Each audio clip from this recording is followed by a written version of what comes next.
ശ്രീ ലിയോൺസ്, ഇപ്പോൾ V Joy MLA telephone ലൈനിലുണ്ട്. Shri V Joy, ഞെട്ടിക്കുന്ന ഒരു വാർത്തയാണ്, നമുക്കൊക്കെ പേടിപ്പിക്കുന്നതാണ്. സത്യത്തിൽ സ്ഥിരമായി യാത്ര ചെയ്യുന്ന ഓരോരുത്തരെയും പേടിപ്പിക്കുന്ന ഒരു യാത്രയാണ്, ഒരു വാർത്തയാണ്. അങ്ങേക്ക് എന്തൊക്കെ വിവരങ്ങളാണ് ഇപ്പോൾ കിട്ടുന്നത്? ഇയാൾ എന്തെങ്കിലും പ്രകോപനം ഉണ്ടായിട്ടാണോ ഈ കുട്ടികൾക്ക് നേരെ ഇങ്ങനെ ഒരു ആക്രമണം നടത്തിയത്? എന്ത് വിവരങ്ങളാണ് താങ്കൾക്ക് ലഭിക്കുന്നത്?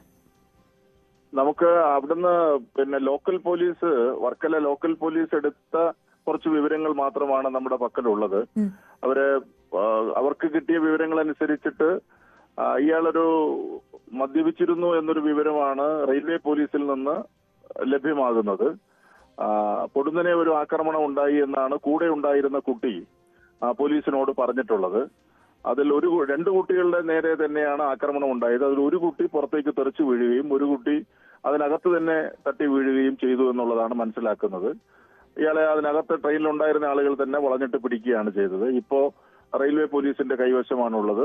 തമ്പാനൂരിലേക്ക് റെയിൽവേ പോലീസ് സ്റ്റേഷനിലേക്ക് കൊണ്ടുപോയിട്ടുള്ളതായിട്ടാണ് അറിയുന്നത്.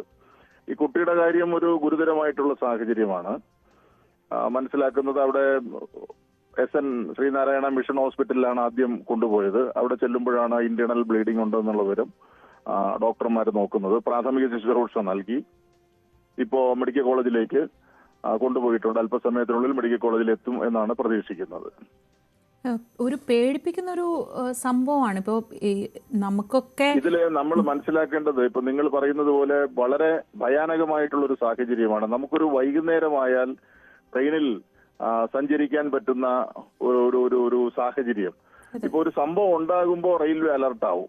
പിന്നെ കുറച്ച് ദിവസത്തേക്ക് പോലീസ് ഉണ്ടാവും, പരിശോധന ഉണ്ടാവും, ശ്രദ്ധയുണ്ടാവും. പക്ഷെ അത് കഴിയുമ്പോൾ വീണ്ടും ഒരു അലക്ഷ്യമായിട്ടാണ് കാര്യങ്ങൾ കൈകാര്യം ചെയ്യുന്നത്. ഒരു സുരക്ഷിതത്വം, 19 വയസ്സായ ഒരു കുട്ടി ഇങ്ങനെ ഒരു ദാരുണമായിട്ടുള്ളൊരു സംഭവം ഉണ്ടാവുക, ഇത്രയും ക്രൂരമായിട്ടുള്ള കാര്യങ്ങൾ നടക്കുക എന്ന് പറയുന്നത് യഥാർത്ഥത്തിൽ റെയിൽവേയുടെ ഭാഗത്തു നിന്നുള്ള ഗുരുതരമായിട്ടുള്ള അലംഭാവം.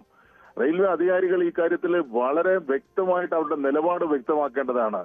ഇവിടെ ഇത്രയും ക്രൂരമായിട്ടുള്ളൊരു സംഭവം നടന്നതിനെ സംബന്ധിച്ച്. അപ്പൊ അതുകൊണ്ട് മേലിൽ അത് ഉണ്ടാകാതിരിക്കുന്നതിന് വേണ്ടിയിട്ടുള്ള കർശനമായിട്ടുള്ള നിലപാടുകൾ റെയിൽവേയുടെ ഭാഗത്തുനിന്ന് ഉണ്ടാവണം. വളരെ